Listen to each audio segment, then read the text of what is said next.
utilizamos en veterinaria son el rojo, el amarillo, el azul, el verde, el lila y en menor medida el naranjado y el gris, el negro no. ¿Listo? Pero pues ya les voy a explicar cada uno para qué sirve. ¿Listo? Entonces vamos a tener el primer tubo. Los primeros tubos que vamos a hablar son los tubos secos. Se llaman tubos secos o tubos sin anticoagulante. ¿Listo?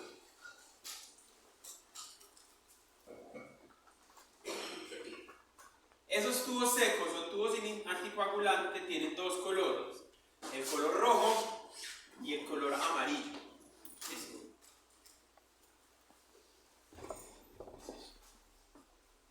¿Cuál es la diferencia entre los dos? Que el tubo amarillo tiene, ¿así está bien? Que el tubo amarillo tiene una cosa que se llama gel, o un componente que se llama gel retractor del coágulo. Se les voy a tratar de dibujar.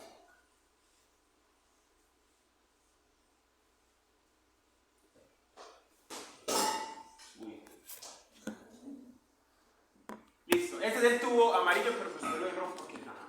Pero cierto, y en la parte de abajo, el tubo sin usar va a tener una cosa que se llama gel separador.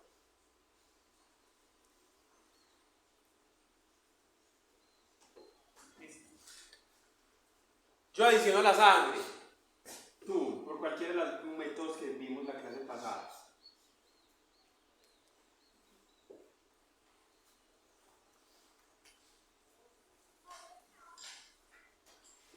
Listo, la sangre. Aquí, ¿qué pasa? Este es un tubo seco, o sea que no tiene anticoagulante. ¿Qué le va a pasar a esta sangre? Se va a coagular, ¿sí o qué? Listo. La sangre, para una cosa que ocurre en el laboratorio y es, la sangre que yo envío para pruebas, como ya les dije, de químicas, es decir, función hepática, función renal, hormonas, proteínas y demás, la envío en suero, o sea, en tubo seco. Listo, en tubo rojo o en tubo amarillo, cualquiera de los dos. Y yo luego la tengo que centrifugar para separar el coágulo del suero. ¿Sí o qué? ¿Todos me están siguiendo ahí? Sí. Muy bien. Entonces yo lo voy a centrifugar.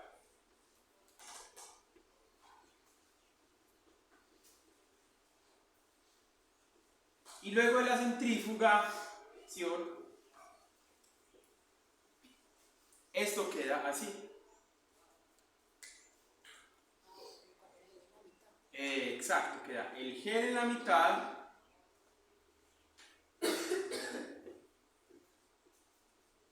¿Cierto? El coágulo de sangre acá.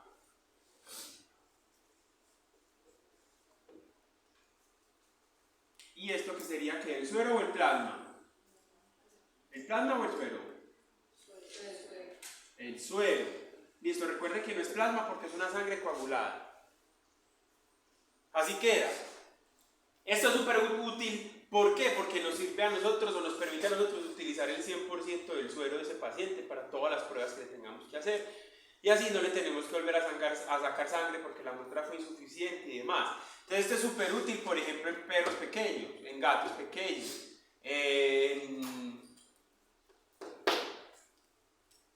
a fauna silvestre también, ¿cierto? O en animales grandes, vacas por ejemplo, o cerdos, en los que las muestras se demoran mucho para llegar al laboratorio y le puedan centrifugar.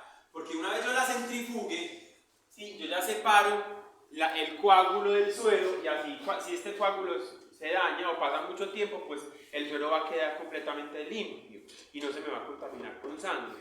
Ese es el tubo amarillo.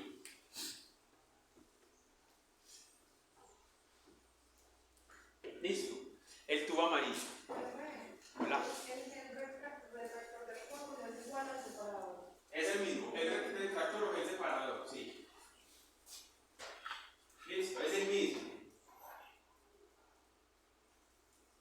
Entonces, el gel, ese es el tubo amarillo. ¿Listo? ¿Alguna duda? La diferencia con el tubo rojo, sí, es que el tubo rojo no tiene el gel separador. Entonces, cuando yo adiciono la sangre, pues cuando yo centrifugo la sangre, aquí no voy a tener una separación del suero con el coágulo, y lo que va a ocurrir es que el coágulo, ¿sí?, se coagula por este lado como lo vimos en la clase pasada, así, y hay una porción del suero que está en estrecho contacto con el coágulo. Entonces cuando yo lo voy a extraer el suero, no puedo utilizar el 100% del suero, hay una porción del suero que se me queda pues cercana al coágulo, porque si yo lo saco se me contamina con células y demás. Entonces digamos que eso es la diferencia. No quiere decir que uno sea mejor, pues que no pueda utilizar uno o el otro, no, usted puede utilizar cualquiera de los dos. El amarillo le permite a usted utilizar el 100% del suero, mientras que el tubo rojo pues no le va a permitir a usted utilizar el 100% del suero. Estamos. Si yo centrifugo los dos tubos, ¿sí?, yo voy a obtener en los dos sueros. ¿Listo? ¿Por qué? Porque son tubos tubos sin anticoagulante o tubos secos. ¿Estamos? Listo. ¿Qué son los tubos que ustedes ven que normalmente tienen en todas partes? ¿Cierto? Que son unos tubos rojos, de tapa roja grande, sobre todo, por ejemplo, ahorita las prácticas pues van a llevar tubos, seguramente alguien tendrá tubos aquí. Listo, yo les traigo para la próxima algunas muestras para que los vean. Listo. Claro, los tubos secos. Entonces, tenemos el rojo y tenemos el amarillo. Muy bien. Vamos a empezar a hablar de los tubos con anticoagulante, porque cada tubo con anticoagulante tiene un anticoagulante diferente.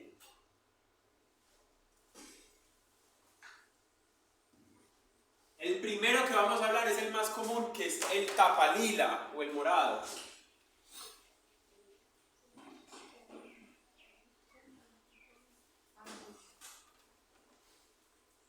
Listo.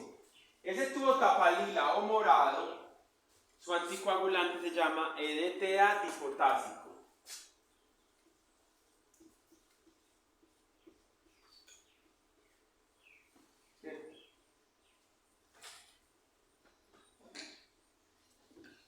Lo que pasa es que uno solamente le dice pues EDTA, ¿cierto?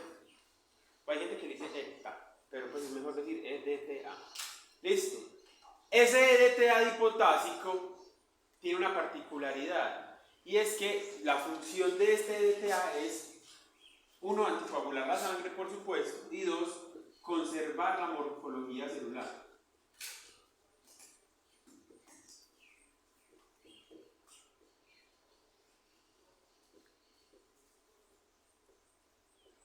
¿Listo? Como conserva la morfología celular, es el tubo indicado para hacer todas las pruebas de morfología celular. ¿Cuál creen ustedes que es la prueba, las muestras o los exámenes de morfología celular? ¿Qué le dicen a ustedes si el paciente tiene anemia y esas cosas? El hemograma, ¿cierto? Es el ideal y el tubo indicado para hacer el hemoleucograma.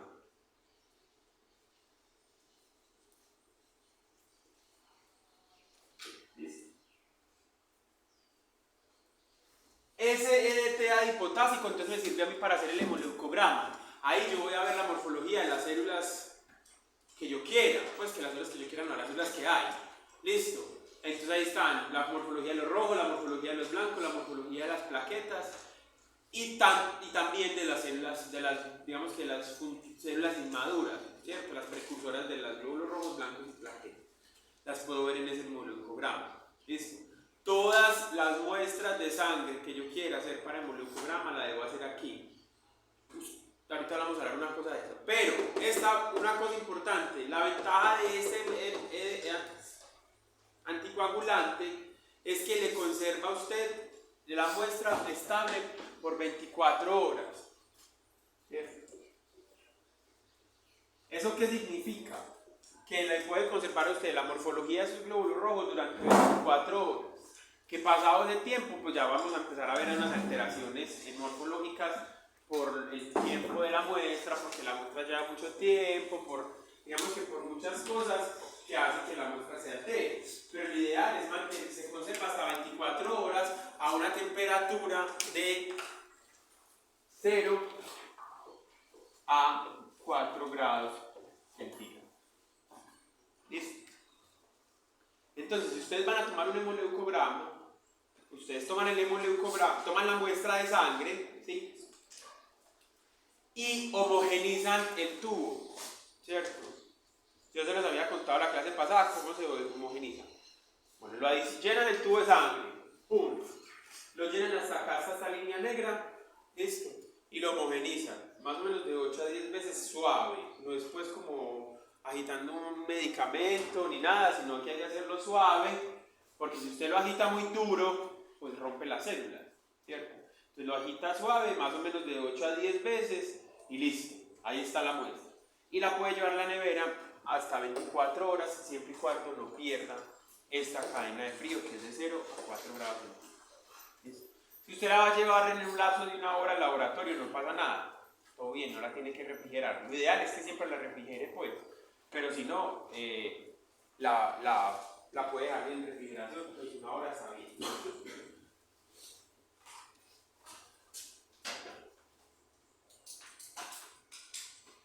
Listo. Cuando usted le adiciona menos sangre, ¿sí?, al tubo, es decir, menos de la línea que está acá, va a pasar que la relación de anticoagulante con sangre se va a perder, ¿sí? Y eso va a tener una alteración sobre la morfología celular, que luego la vamos a ver cuando empecemos a ver hematología. Lo mismo pasaría si usted le adiciona mucha sangre al tubo, perdiendo la relación de anticoagulante con sangre. Es decir, en este caso hay más anticoagulante que sangre, porque le están echando menos, y en este caso, si le echas mucho más, va a haber menos anticoagulante que sangre, y la sangre se va a tener algunos cambios también. Listo, eso es importante que ustedes lo conozcan, porque eso puede tener implicaciones sobre los resultados que le emiten en el laboratorio.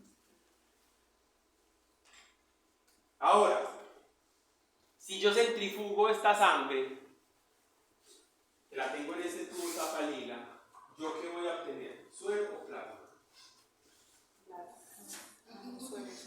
Suero. Plasma.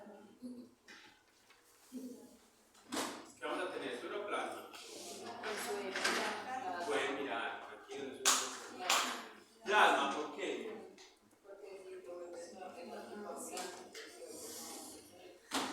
Exacto, es anticoagulante. Entonces, si usted lo homogeniza, pues la sangre vuelve y se coagula, ¿cierto? La sangre vuelve y se homogeniza. Entonces, si yo voy a centrifugar un tubo anticoagulado, siempre que centrifugue un tubo anticoagulado, toda la parte transparente de ese líquido, pues de esa sangre será plasma. Siempre. ¿Listo? Ahora,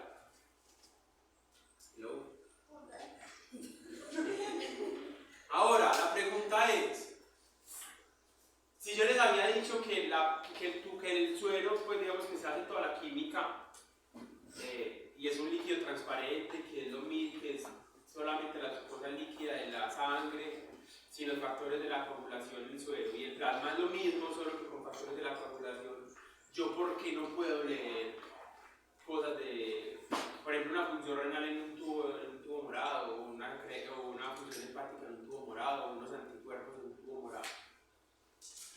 ¿Qué piensan ustedes? Es decir, si yo quiero tomar una muestra, por ejemplo, para un perro, un hemograma y una función renal, yo tengo que tomar 2 muestras de sangre, el tubo morado para el hemograma y el tubo rojo o amarillo para toda la funcionalidad renal, que es una química. ¿Listo? ¿Por qué no lo puedo hacer todo en el mismo tubo morado? Pues digan cualquier cosa que se les ocurra. Si no saben, muy bien. ¿Por la cantidad de qué? No, porque yo podría hacer primero el hemograma, tengo ese resultado y ya con lo que me quede, que normalmente lo descartaría, podría hacer las muestras, el plasma. Porque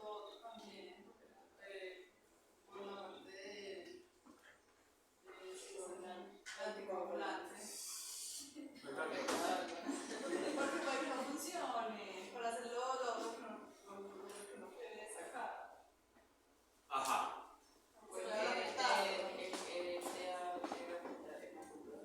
Es exactamente eso, lo que dicen las compañeras, las dos. Ustedes, el anticoagulante, sí, interfiere con los análisis de las otras pruebas. Entonces, el único anticoagulante que no interfiere con eso es la heparina. Listo, pero después lo vamos a ver.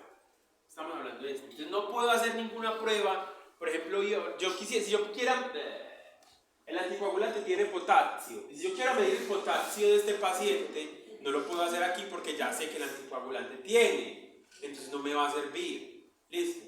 Este anticoagulante tiene isómeros que alteran la funcionalidad hepática, entonces no lo puedo funcionar. Digamos que la cosa con el anticoagulante es que el anticoagulante interfiere con los análisis químicos que yo le puedo hacer.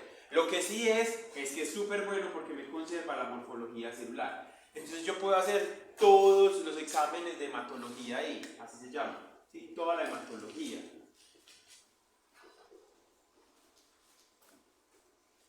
¿La hematología es qué? La hematología es, pues el hemograma, que lo tengo ahí abajo, ¿sí? Le puedo medir a este paciente también reticulocitos.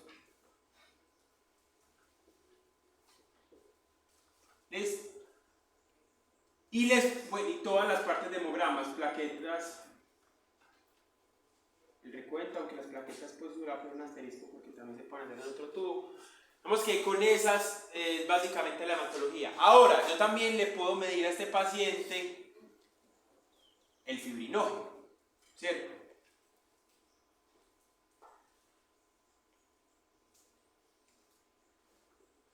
¿Por qué le puedo medir fibrinógeno en esta muestra, en este tubo? ¿Por qué? Porque es una sangre anticoagulada. En un tubo seco no, porque ya se gastó. Si yo quiero saber la cantidad de fibrinógeno de un paciente, tiene que ser en un tubo anticoagulado, que normalmente lo hacemos en el tubo lila. Listo. Muy bien. El EDTA también tiene una particularidad y es que es un anticoagulante que es bacteriostático.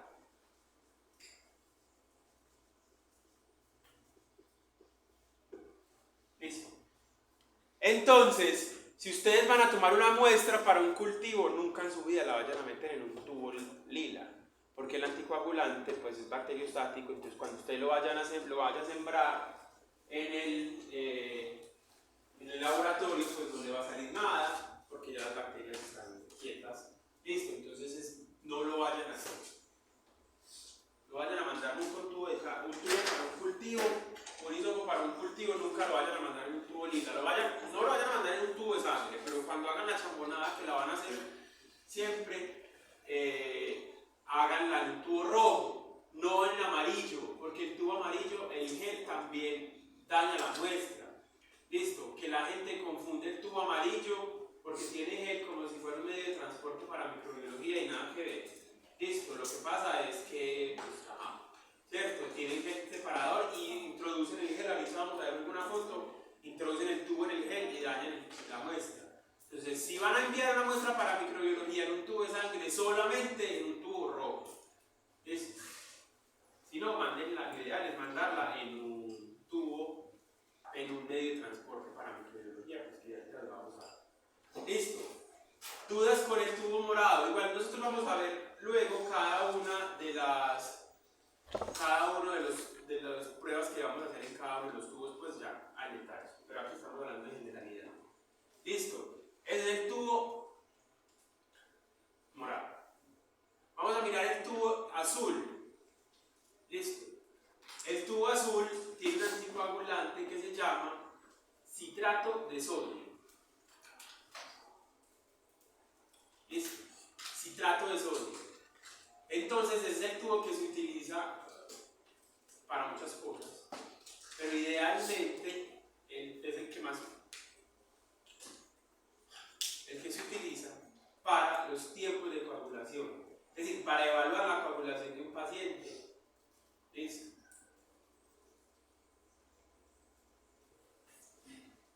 Es el tubo azul, que es su anticoagulante citrato de sodio. ¿Qué pasa? Esa muestra, ese tubo para citrato de sodio, es el tubo que más exige que el volumen de muestra sea el adecuado. ¿Por qué? Porque si usted no adiciona el volumen de sangre adecuado y no conserva la relación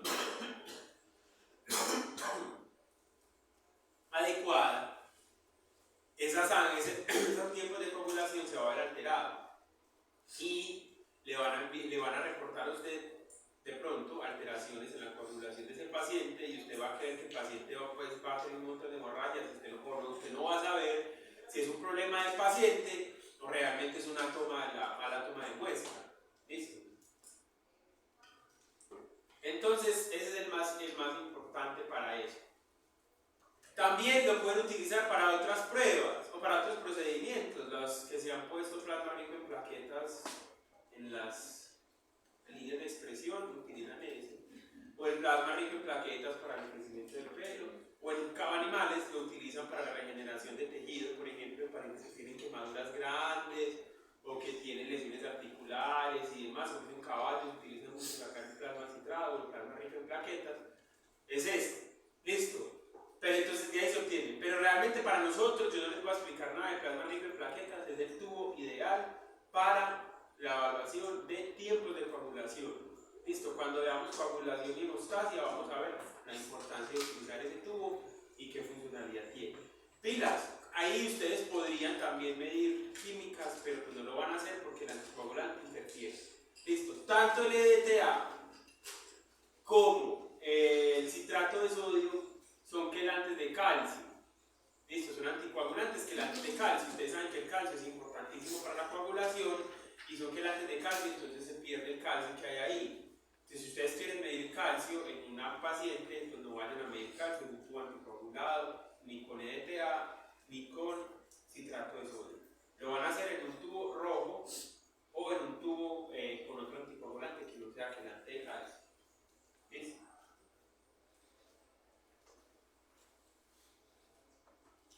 El siguiente tubo que vamos a... ¿Alguna duda con el tubo azul? Creo que no, porque pues es el más... solo tiene esa funcionalidad. ¿Sí? El siguiente tubo que vamos a evaluar, que vamos a ver, es el tubo verde.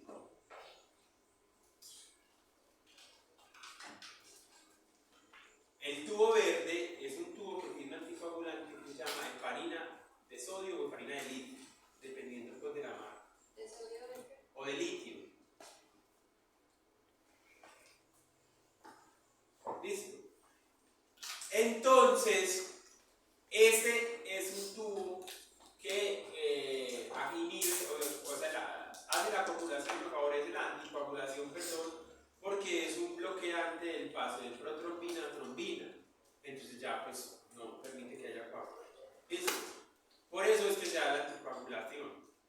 Este tubo verde es el único tubo en el que puedo hacer muestras de química clínica en plasma. Es el único tubo que me permite hacer a mí pruebas de química clínica en plasma.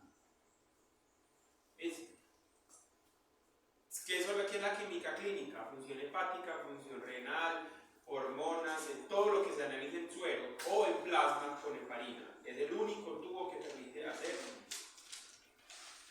análisis de muestras químicas en plasma, el tubo verde. ¿Listo? Es súper utilizado en animales cuya posibilidad de sacar un volumen alto de sangre es muy limitada. Entonces, por ejemplo, en fauna silvestre. Listo, en fauna silvestre es el tubo de elección. Usted en fauna silvestre no va a ver ninguno de los otros tubos frecuentemente, sino que va a utilizar el tubo verde. ¿Listo? ¿Por qué? Porque en el tubo verde hacen la química y hacen el hemograma. Ustedes pueden hacer el hemograma en la heparina, sí lo pueden hacer, pero siempre y cuando tomen la muestra y analicen y hagan el examen de inmediato. ¿Por qué? Pues porque no conserva la morfología celular, entonces inmediatamente se empieza a dañar. ¿Listo? Entonces si ustedes quieren hacer un hemograma en un tubo que no conserva la morfología celular, pues lo tienen que tomar e inmediatamente hacer. Profe, que yo estoy en la mitad de la selva y necesito tomar un hemograma y resulta que del cielo solo me cayó un tubo azul. Bueno, usted lo puede hacer, pero tiene que llevarlo de inmediato al laboratorio. ¿Cierto? El un tubo verde también lo puede hacer, pero lo debe llevar al laboratorio. Listo. El deber ser es hacer un hemograma en un tubo lila. Listo. Pero como a ustedes les encanta ponerse en la situación de veterinario extremo, ya les pondré las otras dos opciones. Listo. El deber ser es hacerlo en un tubo lila. Si usted lo va a hacer en un tubo que no no sea con EDTA lo tiene que analizar de inmediato, si no la morfología se altera. ¿Estamos? Entonces si yo le pregunto en el parcial, ¿cuál es el tubo ideal para una toma de hematología? Ustedes van a poner el lila. Entonces, este tubo verde es súper útil por eso, porque digamos que en animales que se tenga poquita cantidad de muestra, yo puedo hacer muchos exámenes, incluyendo la hematología. Entonces, por eso se utiliza bastante en fauna silvestre, animales que se les puede sacar muy poquito volumen de examen. Listo. Ahí pueden utilizar ahí pueden hacer todas las químicas. Digamos que en la otra medicina, en la que no es de fauna silvestre, en los otros laboratorios, ustedes van a utilizar el tubo verde para medición, por ejemplo, de calcio digamos que no interfiere el anticoagulante con el calcio, y de gases sanguíneos también, ¿cierto? Y de equilibrio ácido-base y demás. Este es el que se utiliza para el tubo verde. ¿Listo? Gases sanguíneos, pruebas de equilibrio ácido-base y calcio. Claro que el calcio también lo pueden hacer en el tubo rojo, pues, pero en el tubo verde es el tubo más utilizado para eso. Además que hay un equipo pues, que utilizamos en veterinaria que analiza muchas cosas de una buena vez y eso con muestras heparinizadas. Entonces, digamos que por eso es que utilizamos el tubo heparinizado.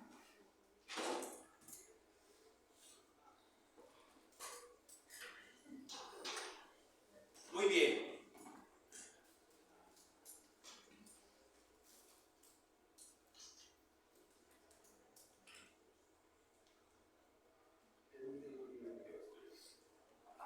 Muy bien, el tercer, no sé cuál tubo vamos a ver, cuál sitio, pues qué número, pero sigue el gris, ¿cierto?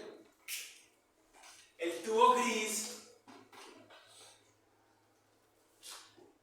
es un tubo que sus anticoagulantes es oxalato de sodio o oxalato de potasio.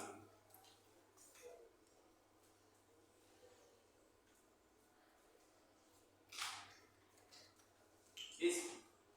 Este tubo con oxalato es un tubo que se utiliza solamente y exclusivamente para la medición de glucosa en plasma. ¿Listo?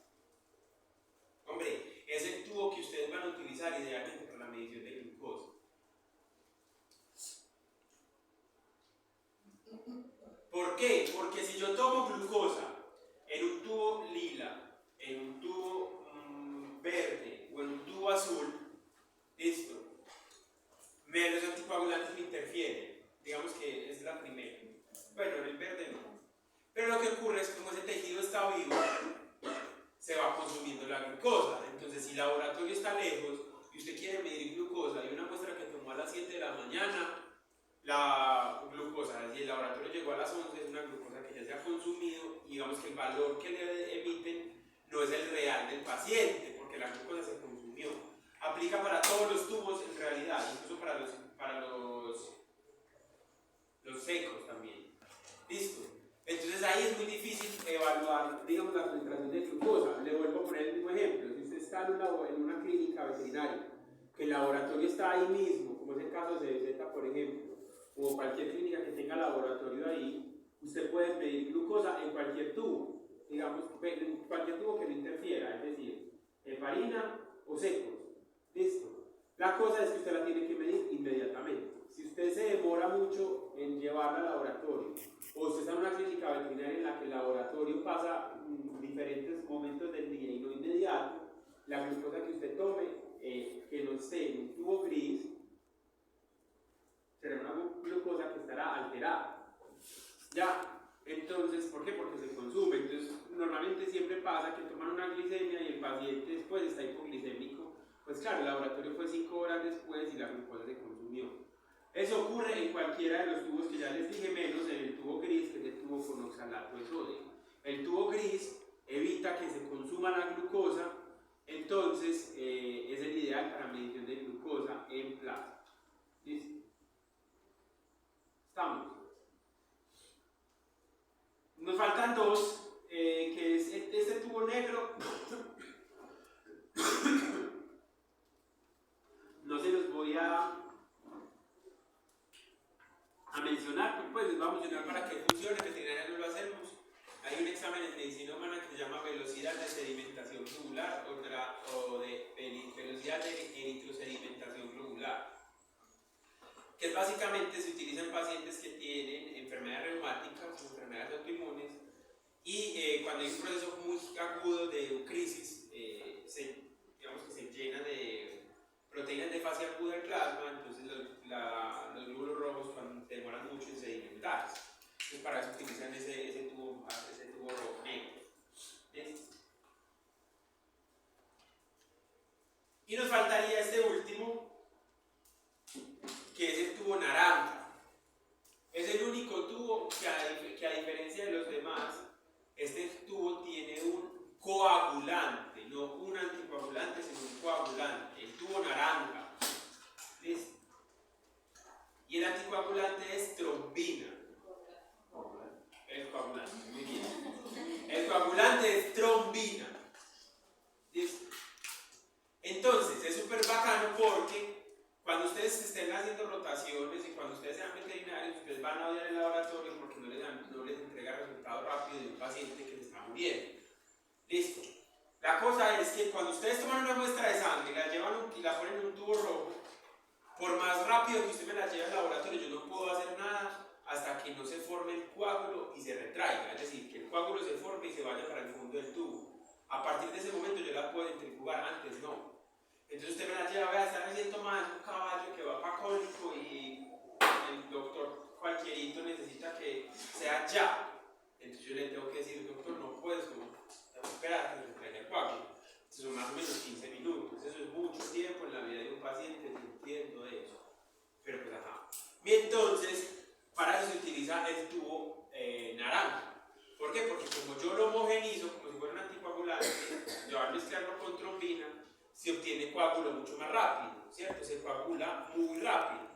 Entonces, yo tengo suero más o menos, o sea, ya tengo coágulo formado más o menos a los 3 minutos de haberlo adicionado ahí y lo puedo centrifugar inmediato. Entonces, eso ahorra más o menos como 15 o 20 minutos pues, en la toma de la decisión. Entonces, muy bacano porque permite que se obtiene suero rápido y entonces los resultados del paciente van a estar más rápidos y se pueden tomar decisiones médicas o terapéuticas mucho más rápido.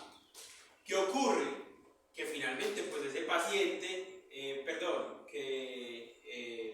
no se utiliza mucho pues y finalmente pues no es que sea el más común. Y lo vas a ¿me estás contando algo? Y lo más teso es que idealmente se ha utilizado solamente en casos que sean necesarios, pues en verdaderas urgencias. No pues en el gato que le quieren hacer la prueba, no sé, cualquier cosa que pueda esperar, ¿cierto? Que sea utilizado en urgencias, en un paciente que tengan que tomar, que va a cirugía ya porque llegó politraumatizado, un caballo con un cólico ya súper confirmado que por allá tiene que ser quirúrgico y urgente, en fin, bueno. Profe, supongamos que lo entregan en un tubo rojo que no tiene nada, no se podría como sacar de ahí y pasarlo a la naranja. Sí, yo lo podía hacer, pero ¿para qué? Pues o sea. Si es para una urgencia y lo tomaron en tubo rojo. Sí, y si la sangre no está coagulada ya, sí.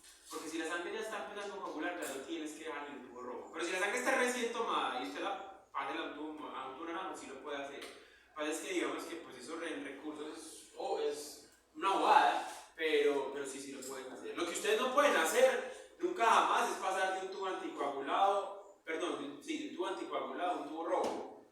Pues porque eso no va a coagular, ya se entró con anticoagulante y eso no va a coagular. Pero pasa, hace poco una persona fue al laboratorio a llevar unas pruebas de anemia infecciosa equina en un tubo azul y le estaba pidiendo al auxiliar del laboratorio tubo rojo, porque él quería pasar del tubo azul al tubo rojo y entregar el tubo rojo. Listo, porque pues usted le tiene la muestra en el laboratorio en tubo rojo, pero lo que pasa es que pues eso no sirve, ¿cierto? Porque ya la muestra está anticoagulada y no va a servir. Listo. Lo ideal no es que ustedes se la pasen de tubo en tubo, ¿cierto? Eso no es lo ideal, pero pues en el mundo, digamos, de urgencia que pase lo pueden hacer, siempre y cuando pues tengan la posibilidad de hacer un tubo naranja. Pero si ya lo tienen un tubo rojo, esperen el listo. Entonces estos son los tubos que nosotros utilizamos en veterinaria. Hay algunas jeringas, por ejemplo, que vienen ya impregnadas con anticoagulante, como es el caso de las heparinizadas, jeringas básicamente toman la muestra y ya inmediatamente está impregnada con heparina y la pueden empezar a procesar. Listo. Casi todos los que hacen análisis de gases sanguíneos son con jeringas heparinizadas. Toman la muestra con una jeringa heparinizada y ahí mismo queda. Listo. Eso, por ejemplo, lo vamos a ver los que pongan a clínica conmigo. Damos una prueba de gases sanguíneos con jeringas heparinizadas. Ahora, sí, volviendo otra vez al tubo gris. Si yo quiero tomar una muestra de glucosa, tiene que ser en tubo gris. Normalmente no utilizamos mucho esto en veterinaria porque en el laboratorio, las clínicas tienen glucómetro, ¿cierto? Entonces, digamos que toman la muestra de sangre y le hacen una glucometría y ese con el valor se queda. El glucómetro es muy real, ¿cierto? El glucómetro es cercano, sobre todo que ya hay glucómetros que son veterinarios, pues específicos para veterinaria. Entonces es muy bacano porque ya digamos que los valores están ajustados con base a la especie que estés trabajando. Pero si usted necesita saber si el paciente tiene un trastorno de la glicemia o tiene una enfermedad endocrina o cualquier cosa, pues lo ideal es no solamente quedarse con glucometría, sino hacer una glucosa de laboratorio. ¿Sí? Pero con el tubo gris también se puede hacer la glucosamina. Esas no, o sea, las ideales, por ejemplo, eso que son la hemoglobina glicosilada. La hemoglobina glicosilada se hace en el tubo lila, porque es una hemoglobina, ¿cierto? Entonces se hace en el tubo lila. Y la fructosamida se hace en tubo rojo, ¿cierto? Solamente el gris solamente no sirve para glucosa. Por eso es que en veterinaria es muy difícil que usted lo encuentre, porque hacen glucómetro y después lo mandan al laboratorio. O toman la muestra e inmediatamente la van al laboratorio y montan la glucosa de uno. Listo, cuando usted recibe una muestra, uno en el laboratorio recibe una muestra, ¿cierto? Esa muestra uno mira qué es lo más urgente, ¿cierto? Entonces si es glucosa, uno hace glucosa de inmediato, hace, no sé, las pruebas que se vayan degradando de inmediato y después hace las demás, ¿cierto? Entonces si por ejemplo tiene que hacer una hematología, ¿cierto? En un tubo, por ejemplo, lila, hago la hematología primero y si el plasma me queda, entonces yo puedo hacer luego los reticulocitos y el fibrinógeno y demás, pero la hematología primero.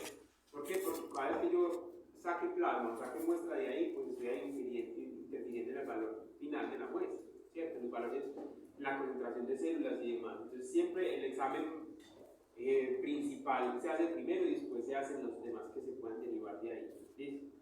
En el tubo con heparina, si usted va a hacer un hemograma en el tubo con heparina, tiene que ser primero el hemograma y después las químicas. ¿Listo? Miren acá, entonces acá están los tubos.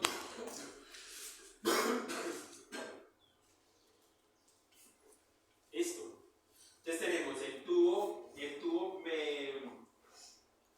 azul que me sirve para que tiene citrato de sodio que hacemos. Tiempos de coagulación, fibrinógeno y agregación plaquetaria. Recuerden que yo plaqueta les puse un asterisco y les dije que plaquetas podía hacer en otro tubo. Se hace en este tubo azul.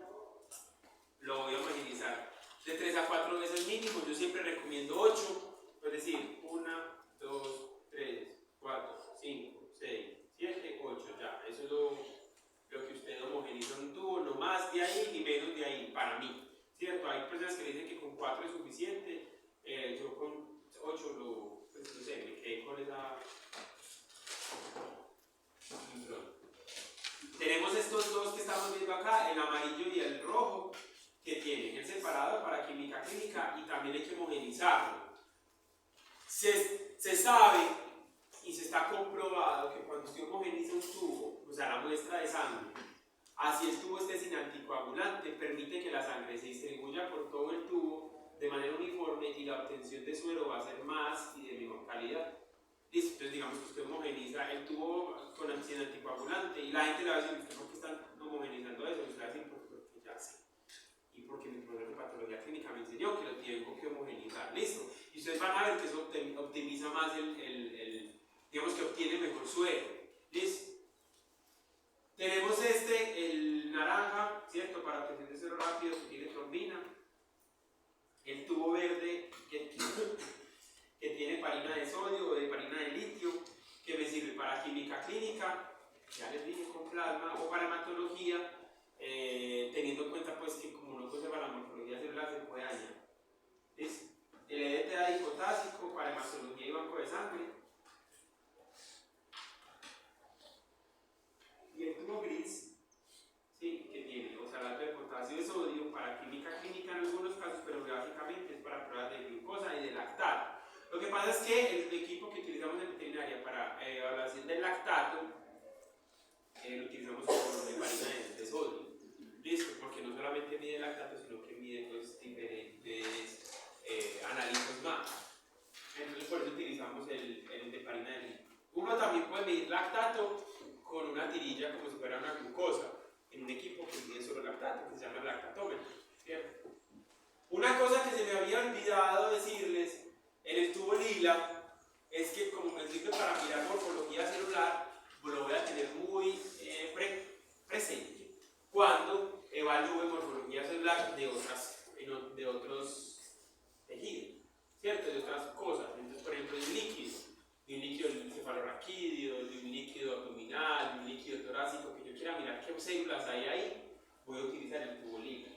Igual cuando veamos líquidos, pues vuelvo y se los cuento.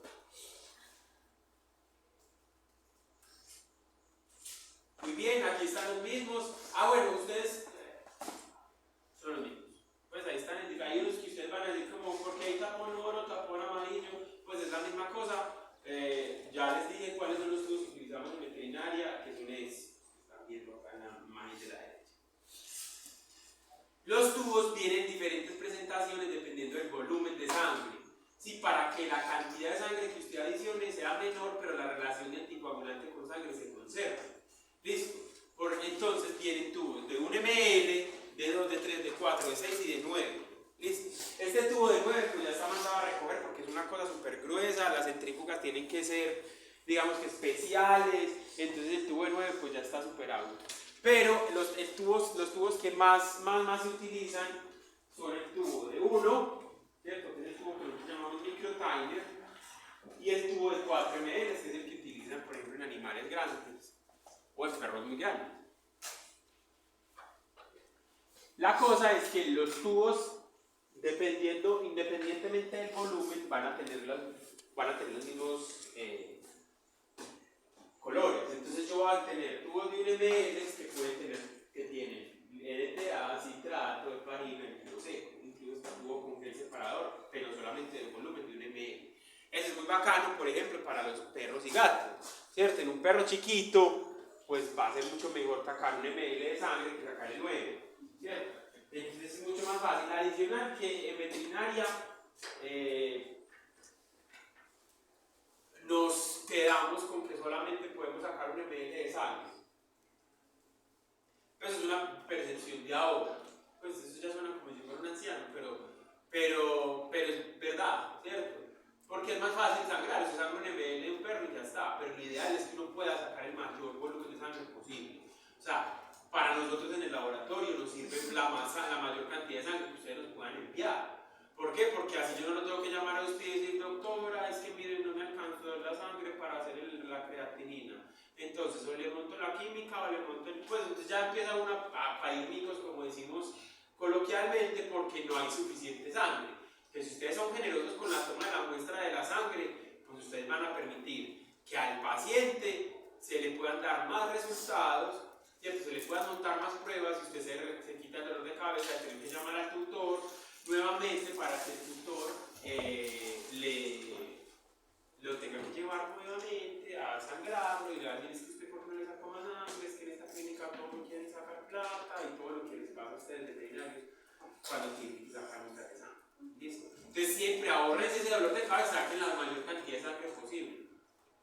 ¿Cuánto es? Pues, ¿tiene como el... Sí, en teoría es el 1% del peso, ¿cierto? Es el volumen máximo que uno le puede sacar a un paciente.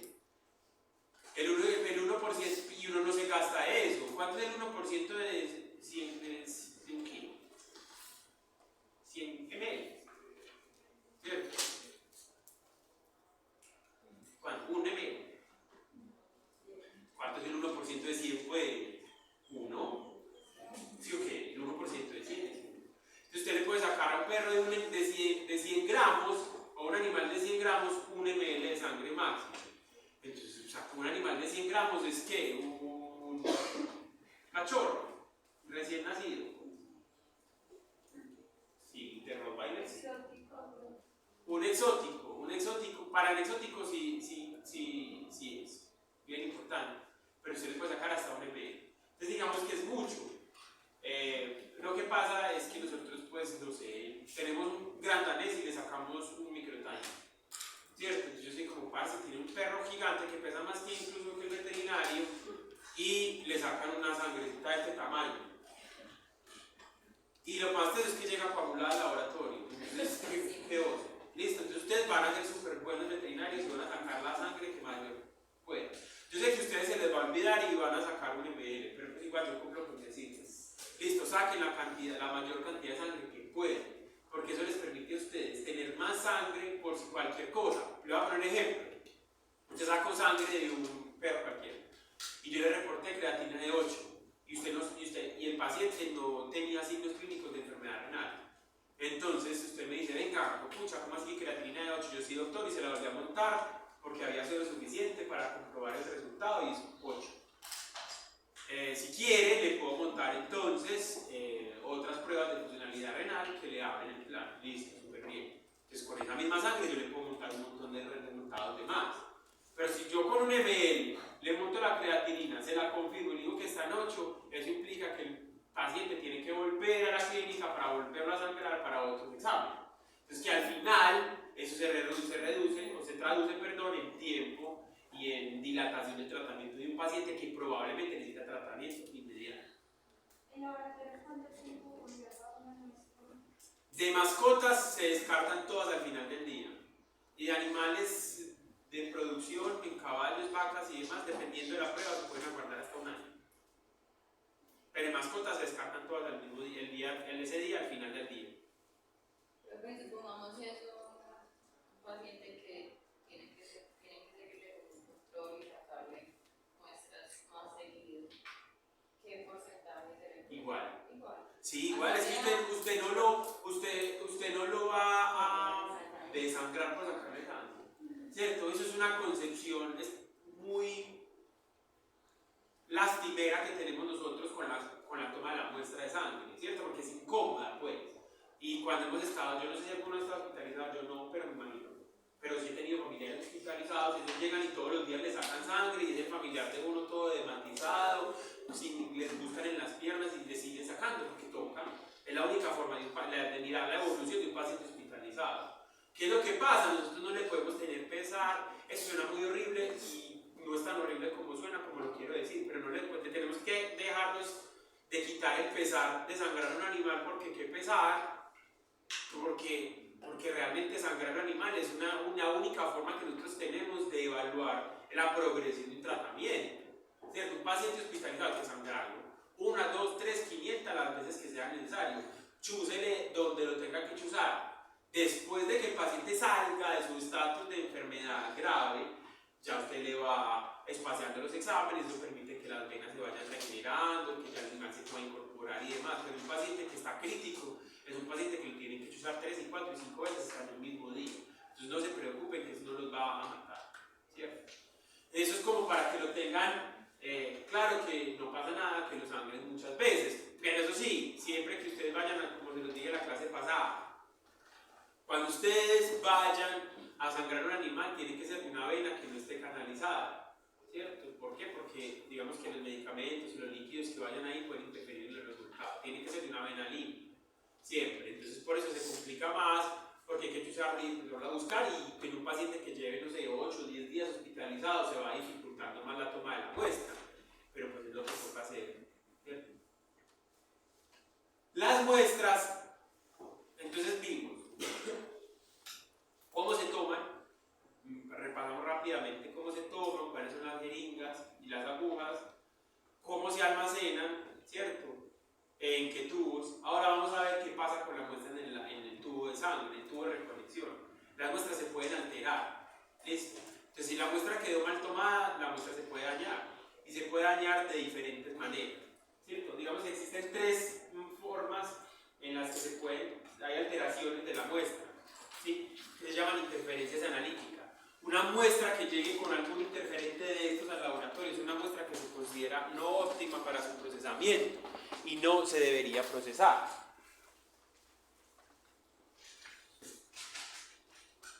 Le digo pues que la guarda es solo cuando empezamos clases, a las 6:01 ya deja yo. Listo, muy bien. Tenemos tres interferentes. El primero es la hemólisis, el segundo es la lipemia y el tercero es la ictericia. Listo. Hemólisis, lipemia e ictericia. ¿Qué es la hemólisis? Es la destrucción de los eritrocitos. ¿Cierto?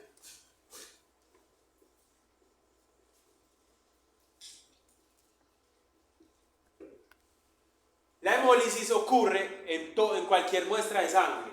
Es decir, si yo tengo un tubo de sangre,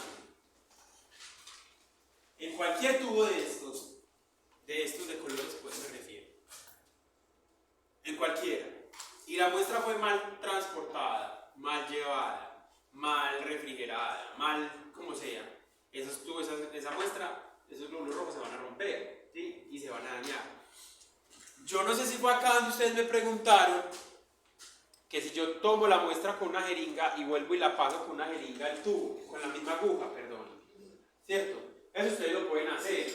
No lo recomiendo mucho. ¿Por qué? Porque eso somete al eritrocito a una presión muy tesa, tanto al pasar, o sea, yo voy a organizar mis ideas. Cuando yo tomo la muestra de sangre, ¿cierto?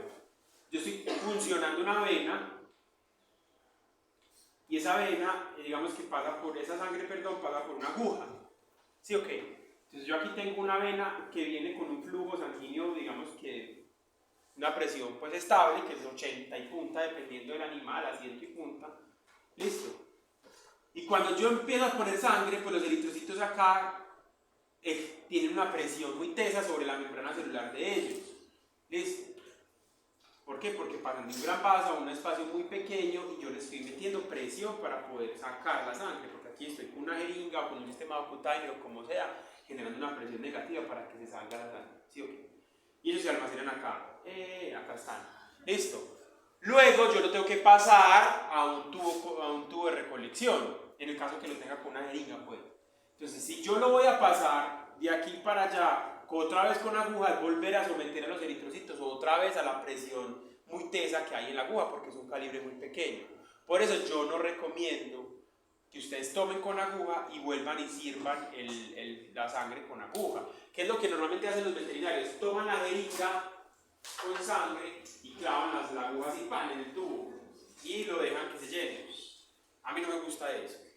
¿Por qué? Porque hace presión, 2 veces presión de salir y de pasar por el mismo orificio y puede hacer una presión muy fuerte sobre los eritrocitos y romperlos y generar hemólisis. Entonces a mí no me gusta eso. Yo ya les conté que toman la muestra, quitan la aguja y ponen y empiezan a servir la sangre por un ladito como sirviendo una cerveza. Listo, sirviendo en el tubo y homogenizan tanto el rojo como el blanco. Listo. Entonces esas cosas alteran un montón la membrana celular del eritrocito. Si ustedes no tienen claro eso, digamos que eso se va volviendo paisaje y entonces ustedes empiezan a ver muestras embolizadas y dicen, puta, ¿por qué? Pero es porque es la toma de la muestra, ¿cierto? Entonces dicen, no, ese laboratorio todo me lo reporta embolizado, pero no saben que el problema es usted, que es un champú de... ¿Listo? Entonces tenemos la hemólisis que ocurre en ese caso. El otro caso también es que toman la muestra y empiezan como si estuvieran tocando maracas a homogenizar los tubos y utilizan los glóbulos rojos, ¿cierto? La otra es que se demoren mucho en tomar la muestra. Entonces es un animal difícil de sangrar, ¿cierto? Y ustedes empiezan, ay, aquí me pintó un poquito, ay, aquí no sé qué, y empiezan a llenar la sangre de a poquito, la jeringa de a poquitos. Eso empieza también a destruir los glóbulos rojos que se van quedando ahí, se puede coagular y demás, entonces eso también emboliza. La invitación es, solamente van a, digamos, a tomar sangre cuando la puedan sacar de una sola vez. Es decir, funcionan la vena, sacan la sangre y ya está. Puede pasar que el animal se mueva, obvio, ¿cierto? Lo más común es que el animal se mueva. Si el animal se movió y usted le estaba sangrando y no alcanzó a poner un poquito y le alcanzó a sacar un poquito de sangre, poquito es nada, tiene que sacar la aguja, esa sangre no la vaya a descartar, la puede poner en el tubo rojo, ¿cierto? En el tubo seco. En el tubo seco puede poner sangres digamos de a poquitos. Es el único tubo que puede poner sangre de a poquitos, en el único, porque si usted va a poner sangre de a poquitos en los tubos anticoagulados, eso se le altera y se le da. ¿Listo? Entonces, si el animal se mueve y usted no alcanza a sacar el volumen de sangre completo, pues échele un poquito al rojo, saca una nueva jeringa y vuelve a sangrar al paciente y ya termina de hacer el rojo y luego pasa para el morado. ¿Listo? O pasa para el morado y después termina de llenar el rojo como quiera. ¿Qué más ocurre? Ocurre también cuando hay mal transporte de la muestra. Usted tomó la muestra y usted es veterinario de domicilio y se la metió acá en el bolsillito del uniforme y se fue y luego fue a un barrio y luego fue al otro y luego atendió una consulta y va llenando y las va metiendo ahí como si fueran crayolas y después las coge así y saca en una mesa, tira los tubos y empieza a mirar cuál es cuál, junto con un paquete de chocolatina y un capuchón de una aguja, de una jeringa y un montón de cosas. Ahí la muestra no está conservada, ¿cierto? La muestra se está moviendo todo el tiempo y esa lesión y ese movimiento del coágulo o de la sangre en las paredes del tubo, así libremente, pues también golpea los glóbulos rojos y los daña, ¿cierto? ¿Qué otra más?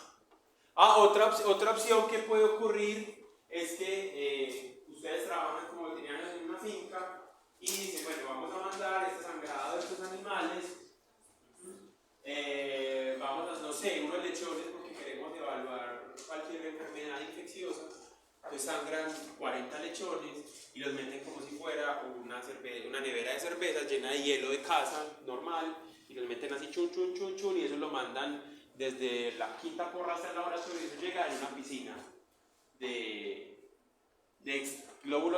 una piscina de sangre y son esos tubos literalmente flotando en la sangre y asquerosos y eso también allá las muestras, no sé, es que no las tengo acá, pero podríamos mostrar miles de millones de fotos que me llegan a mí todos los días de muestras raras. ¿Listo? Hola. Cuando se toma, por ejemplo, la muestra con catéter y luego la pareja No, eso no interfiere. ¿Por qué? Porque se supone que cuando tú pones un catéter es un paciente que le vas a dejar, le vas a poner un catéter de mayor diámetro posible, entonces el volumen de sangre que sale ahí está bien. Entonces, usted lo puede hacer siempre y cuando pone el catéter, toma la muestra y después ya le pone el suelo que le quiera poner o algo. por ejemplo, pues, a mi perro le sacaron la sangre, como que le meto que no tan bueno, le meten el catéter y fuera el tubo así. Ajá, sí, y en humanos también lo hacen pues, pero sobre todo si vos vas a ponerle el catéter porque luego de ahí le vas a poner un medicamento, por ejemplo, sería ideal. La única opción que yo veo como viable, aunque me parece pues horrible. Pero no es que pase mucho, porque digamos que usted toma la muestra, usted empieza a rotear y en unas 4 gotas ya ha sacado, digamos, el volumen de sangre normal que uno necesita para la anatomía, entonces no interfiere tan rápido. Pero no es lo ideal pues, porque a mí no me gusta, pero pues no me gusta. Listo. Otra opción, ustedes van a mandar muestras al laboratorio y la van a refrigerar. Refrigerar es refrigerar, no van a meterla en contacto directo con el hielo. Yo creo que eso ya se les había dicho. El hielo, sí, cuando la gente tiene la falsa costumbre o la falsa creencia de que usted tiene que refrigerarla es literalmente ponerla con el hielo, ¿cierto? El frío lisa los glóbulos rojos y también genera hemólisis. ¿Listo? Entonces, si ustedes van a mandar la muestra refrigerada, que está en la nevera, si yo ya les había dicho, ponen los tubos en la mitad. ¿Listo? Ponen los tubos en la mitad y en cada uno de los lados de la nevera ponen placas de hielo. ¿Listo? Esa es una opción. La otra es, tengo el gel, ese gel que siempre tienen para de congelación pues, y envuelvo el gel en papel, ¿cierto? Y ahí ya se puedo poner las muestras. Listo, la idea es que no esté en contacto directo el gel con el tubo, porque si el gel está en contacto directo con el tubo, paila, se pierde. ¿Listo? Se pierde. Ahora, esas son cosas iatrogénicas, todo esto es una mala toma de la muestra. Y está súper comprobado que la mayoría de la hemólisis que ocurre de las muestras es por mala toma de las muestras. Se puede hemolizar cualquier tubo que tenga sangre, un tubo anticoagulado como un tubo coagulado. Listo, siempre las van a transportar de la mejor manera. Es un corazón miedosamente como un pálpito. Listo. Entonces, existe también una enfermedad hemolítica, por supuesto. Una enfermedad hemolítica, pues hemoliza los glóbulos rojos, ¿cierto? Entonces, en un paciente que tiene anemia hemolítica inmunomediada, que luego vamos a conversar de eso, o que tiene leptospirosis, por ejemplo, o que tiene cualquier enfermedad que uno sospeche que está, una enfermedad hemolítica que está cursando, pues los glóbulos rojos van a estar hemolizados y la sangre va a estar, y la muestra va a estar hemolizada.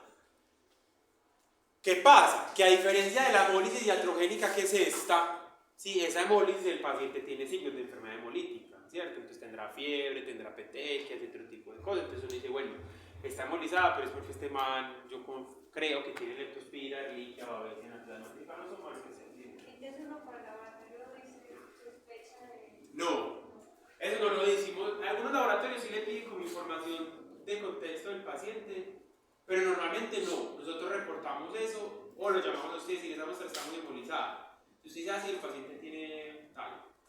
O no, simplemente le reportan y usted, como es muy buena veterinaria, usted ya sabe que su paciente puede tener eso. Listo, es que esa es la gran ventaja. El laboratorio no los va a llevar a, o sea, no les va a decir a ustedes lo que ustedes quieren escuchar, ¿cierto? Sino lo que la muestra es, ¿cierto? La muestra es una foto del paciente en ese preciso momento de la vida. Volver a tomar otra muestra después es otra muestra, otra situación clínica del paciente diferente. ¿Listo? Eso es súper importante. No vayan a pretender que el laboratorio les solucione la vida, ¿cierto? Ustedes son veterinarios, ustedes son los médicos, nosotros somos el apoyo para el laboratorio. Obviamente hay pruebas confirmatorias de enfermedades, sí, pero pues ustedes van a tener un montón de información que les puede servir, o que ustedes con el examen clínico, la anamnesis y demás definen cuáles son los exámenes que van a mandar, qué más necesita el paciente. Listo, el laboratorio no vayan a esperar que el laboratorio pues les ilumine esta luz así de la Rosa de Guadalupe con todos los datos del paciente que tiene y toda la solución, porque ustedes los han evaluado. Normalmente ocurre, ¿qué pasa? Que algunos veterinarios, algunos médicos mandan, el paciente no sabe qué tiene y le mandan una chorrera de exámenes, y el que salga alterado, por ahí me voy, y ahí me voy yendo, y ahí voy sacando pues como lo que es. Listo.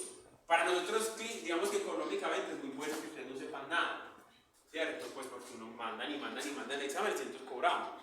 Pero esa no es la idea, ¿cierto? Ustedes son médicos y ustedes van a entender cómo es el proceso de la enfermedad del paciente y van a decir, este man necesita esto para yo confirmar esto. ¿Ves?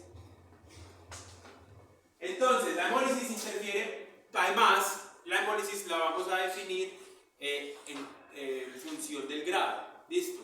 Entonces vamos a tener, este es un suero pues, que está muy amarillo, que puede ser el suero de un caballo, que es así como amarilloso. El suero de los perros y de los gatos es mucho más transparente, pues de animales sanos. Y en función del grado, es decir, entre más fuerte sea la hemólisis, nosotros vamos a reportar hemólisis de una cruz, 2 cruces, 3 cruces o 4 cruces. ¿Listo? Esas hemólisis, dependiendo de las cruces de hemólisis,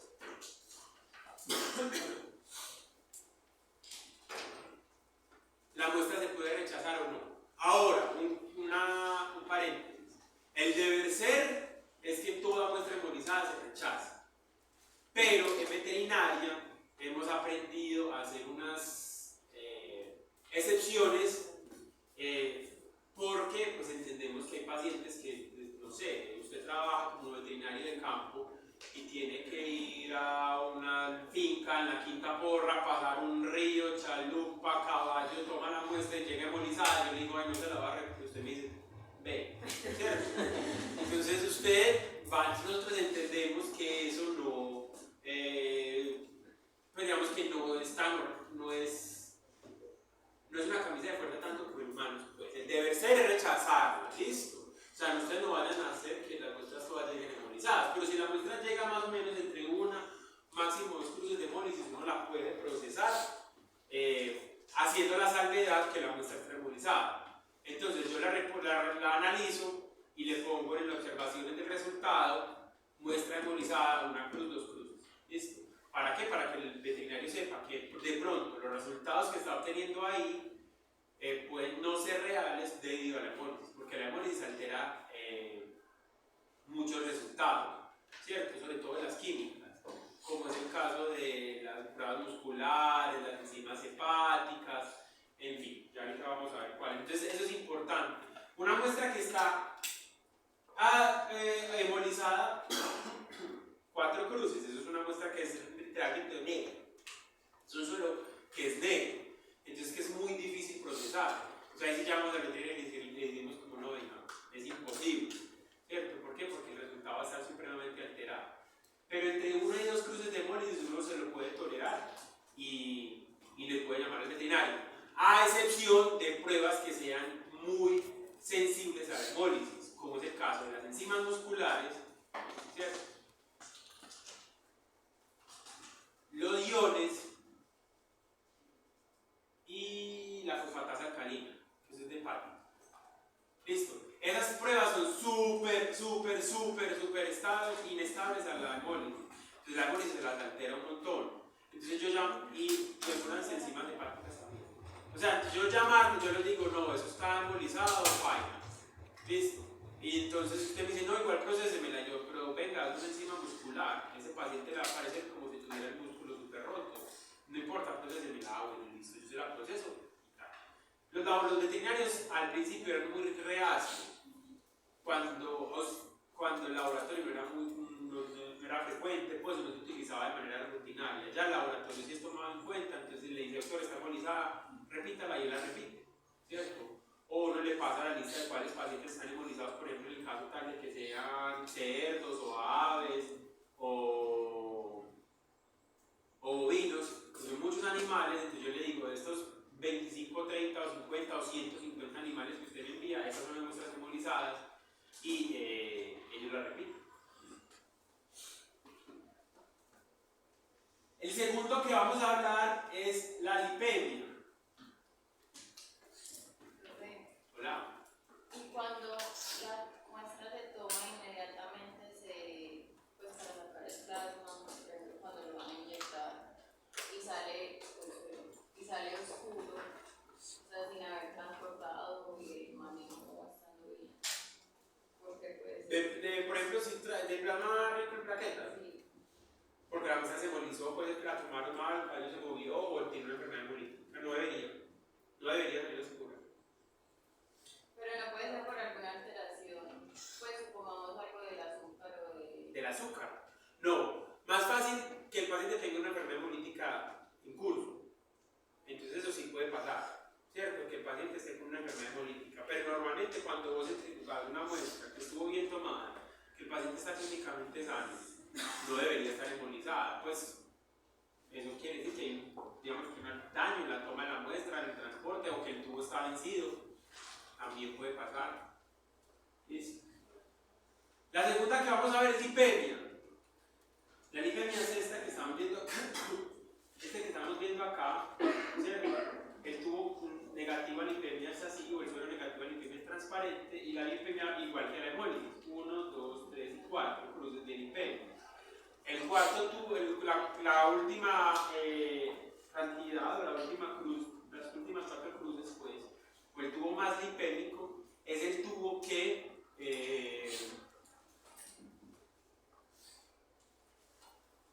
usted introduce el tubo de sangre, y eso es el tubo, introduce la pipeta para tomar ese suero, y eso es como si usted la metiera en mantequilla.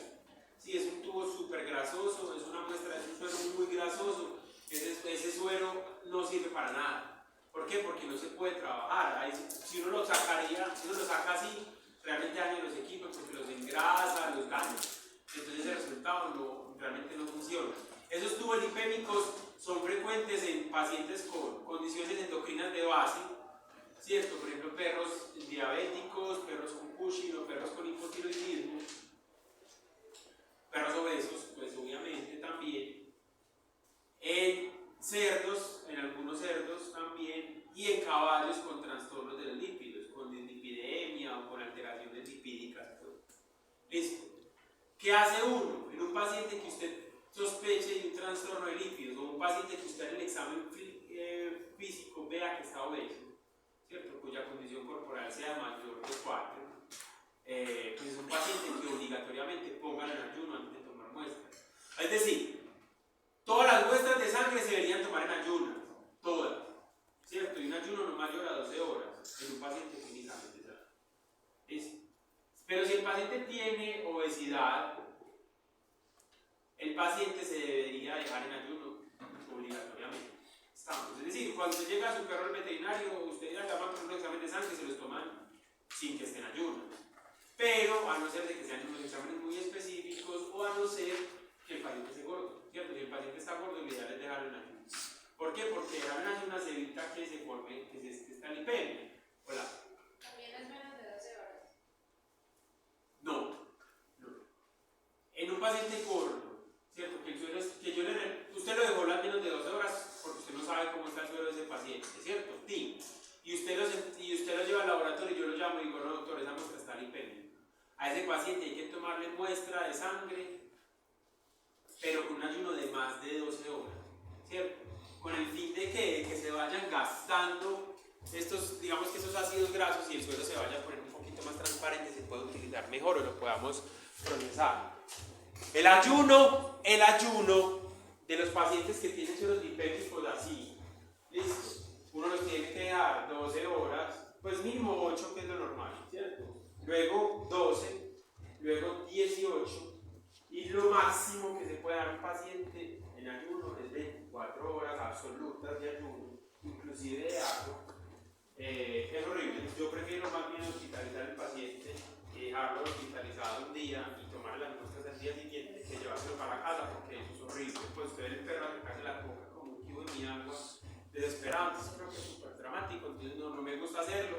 Yo lo máximo que lo hago es 16 horas, toma la muestra y espera que el paciente baje de esta lipemia más o menos a esta, ¿cierto? Pues usted no va a llevar a un paciente detrás de suero normal.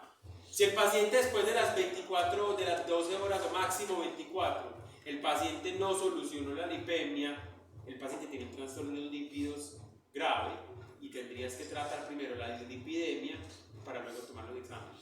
Cuéntame. ¿Qué pasa con los esmalte? Que no están complicados por eso de factoría. No hay que darlos en ayunos o hay que darles en ayunos prolongados o hay que tratar la dislipidemia en el caso que sea necesario.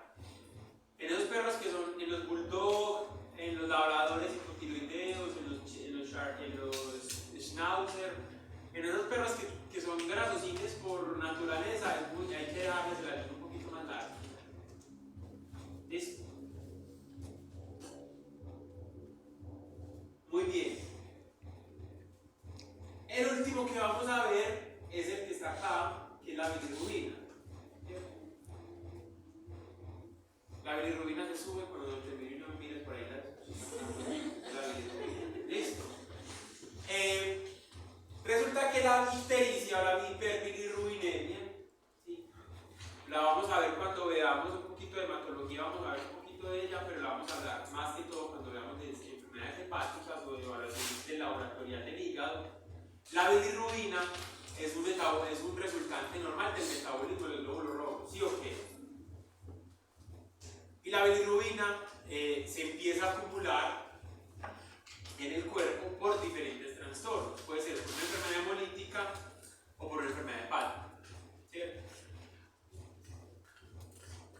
Generando entonces ictericia, ¿cierto? Y la ictericia es lo que ustedes ven en un paciente que se pone amarillo. Sus conjuntivas, su mucosa, su piel, incluyendo su suero, pues su sangre. Entonces es lo que nosotros le reportamos al paciente como suero ictérico o plasma ictérico. Es un paciente que tiene una gran cantidad de bilirrubinas en ese suero. Listo. En un paciente que esté hemolizado, en una enfermedad hemolítica o en un paciente que tenga una enfermedad hepática. Resulta que la ictericia interfiere mucho y la lipemia también en unos análisis que se llaman análisis espectrofotométrico. Listo. La espectrofotometría es un análisis, casi todos los analizadores de laboratorios PLACE o de laboratorios grandes se hacen a través de espectrofotometría. La espectrofotometría es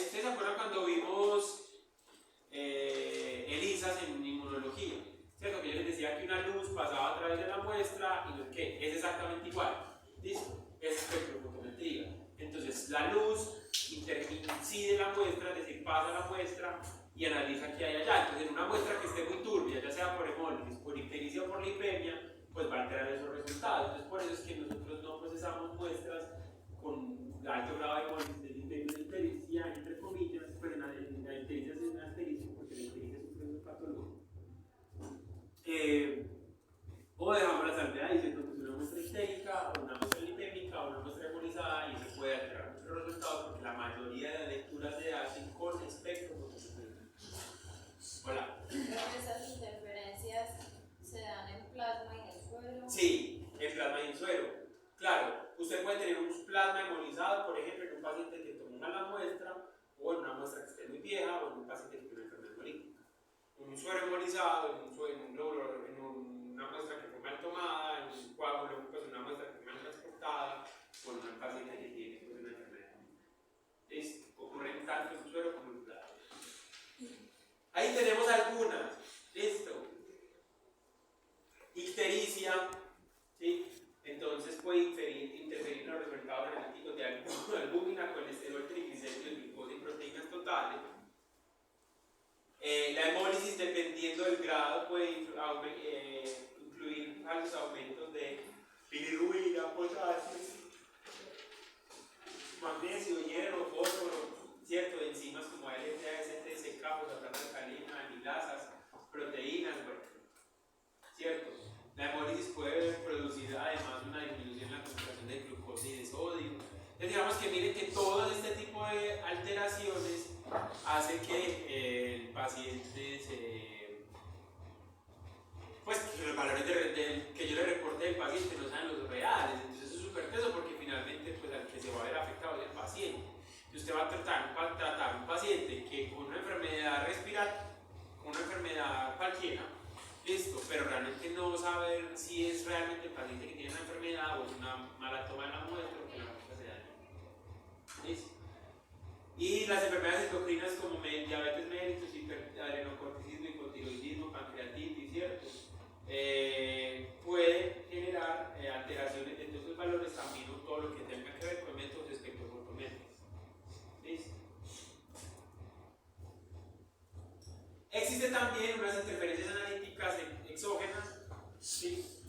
Que tienen que ver con la situación del paciente y la dieta, ¿cierto? O el tipo de anticoagulante y además, ¿cierto? La aplicación del torniquete, medicamentos que se esté tomando, por ejemplo, un paciente que esté tomando prednisolona o esteroides, usted le quiere medir glucosa, ese paciente probablemente esté hiperglicémico, ¿cierto? En un paciente que esté con medicamentos como las tetraciclinas también le va a alterar algunas enzimas hepáticas. Entonces es importante que ustedes siempre pregunten en el análisis del paciente qué se está tomando, de qué sufre. O sea, cuando ustedes le preguntan eso, es que no sea rutinario, sino que ustedes sepan que hay algunas preexistencias o situaciones del paciente que pueden alterar esos resultados. ¿Listo?